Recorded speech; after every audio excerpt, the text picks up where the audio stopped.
Dallëndyshet flisnin me anë të energjisë të tyre, me ankthin e tyre të ëmbël.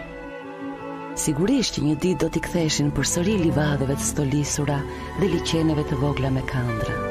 Tani ama duhet i përgjigjeshin thirrjes së jugut. Jugu!